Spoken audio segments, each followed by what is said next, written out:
Welcome back to Just the Facts, y'all. My name is Jimmy, and before we go ahead and start this video off, as always, make sure to like, comment, share, subscribe. It's really going to help me out in growing this channel.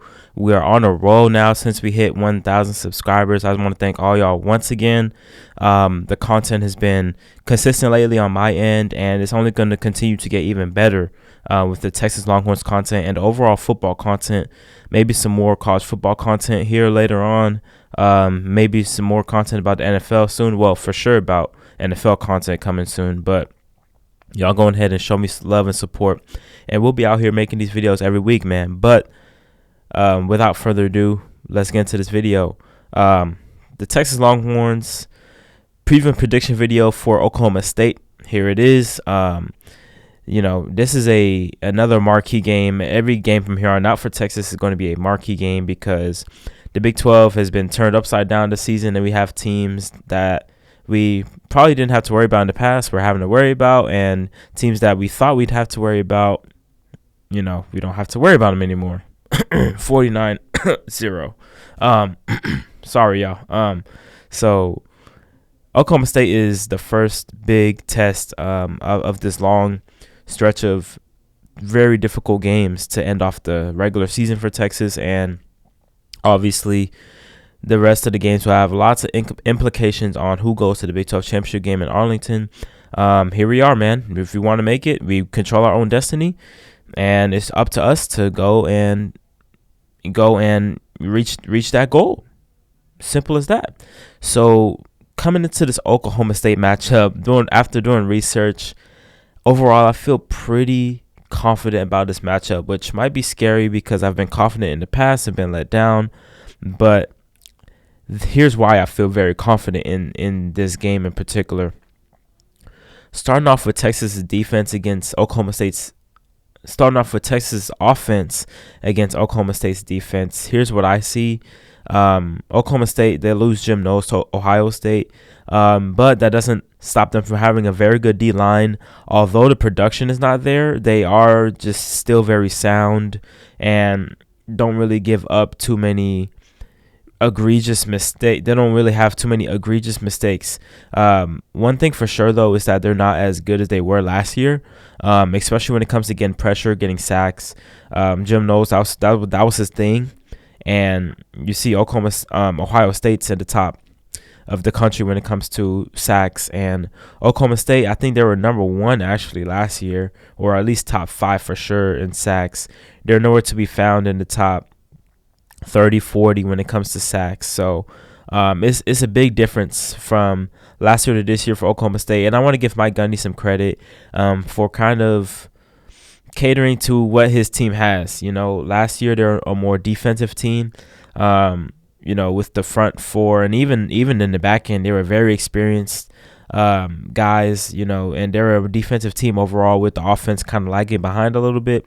But this year, since Spencer Sanders has really figured it out, they've been an offensive team this year, which means their defense has slipped a little bit, but I still respect their defense a lot, like I did with Iowa State. So they have a really good D-line, and first real question is, can our O-line pass block? It's been a pleasant surprise this season for Texas in terms of the pass blocking. The run blocking, that's a whole nother story. I'll get to that in a second. But the pass pro has been elite this year, and hopefully it stays that way against Oklahoma State, because they do at times run stunts, and those guys up front, they're just very good football players. So they're able to beat guys one-on-one. They don't have to blitz. That's the thing about Oklahoma State. They don't have to blitz at all. They can rush 4, rush 3 even. I was watching the TCU game. They're rushing 3 and getting to Max Duggan. They pull out stunts and little twists on the line sometimes to kind of mix it up. So those front 3 guys for Oklahoma State are very good at what they do. So, you might not see the sacks come up, but they are very disruptive. With that being said, I want us to hit them with some screens, because I think in the TCU game they're very susceptible to that. Quick game, screens, slants, running backs out in the flat. We'll touch more on that in a second, but We have to kind of keep their defense off balance in a way. And watching that TCU game also gives me a really good feeling that a guy like Jordan Whittington can have a very monster type game in this one. Quentin Johnson is one of the best wide receivers, not only in the Big 12, but in the country.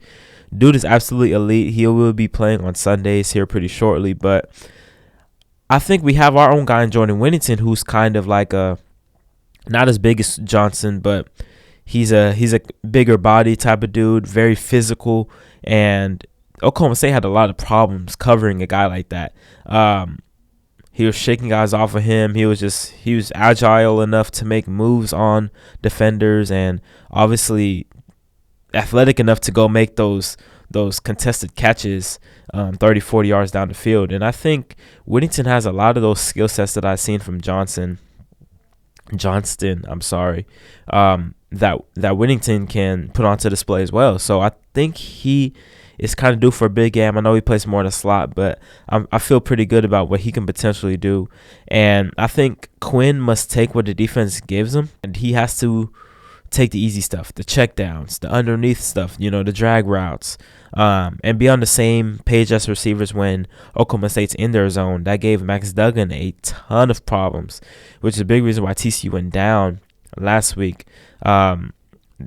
They wanted the big play. TCU's top 5, top 10 in explosive plays this season.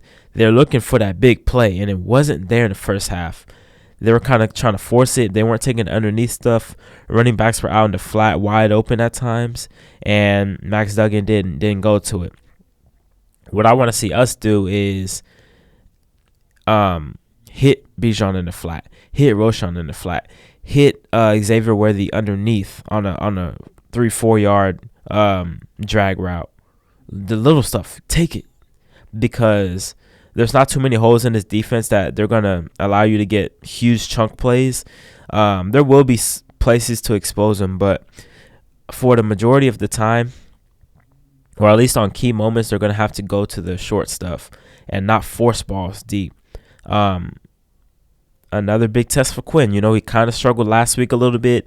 I think a lot of the last week has to do with miscommunication and guys just not on time with things. With that being said, we're going to need to get off to good starts, staying ahead of the chains, first and second down, because honestly, truth be told, in my opinion, I do not think Oklahoma State's defense is that good this year. They don't get sacks. Their back end is not good. And yeah, I gave credit to the D-line, a bunch of credit to the D-line. And they don't get enough sacks to make up for the poor secondary play.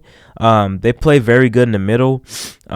So I think there's a lot of opportunities for Texas to expose them, but it has to come on staying on ahead of schedule on first and second down. Most of the time we do a good job of that. When we don't do a good job of that, it gets really bad, and Sark gets really conservative with the play calling. And at that point, if it's 3rd and 12, 3rd and 8, Oklahoma State's able to dial up pressure. Then they'll probably blitz. And even then, they can go with 4 and get home. So that's when you're at the mercy of the defense, when they can just pin their ears back and come after you. And it allows them to do a lot more stuff whenever they know they can put a hell of a lot of pressure on you. So that's how I feel about the Texas offense against the defense. I feel really good about it. Switching over to the other side, our defense against their offense. I think Sanders, I will give him his credit. I've dogged him in the past. He's as composed as ever this year. Yeah, he didn't play well in the second half against TCU. Part of that was on him. Part of that was because their offensive line was not good. And part of that is because the running game is just not there what it was last year with Jaylen Warren. So I think Spencer Sanders, him running the football, is their best run game, which can be a good thing for us, but yet again, it can be a big problem for us. Texas is notorious for struggling against very mobile quarterbacks. This season, we haven't faced too many mobile quarterbacks. Bryce Young is not very mobile, but he's mobile, but he's not. That's not like what he's willing to go to quickly, you know.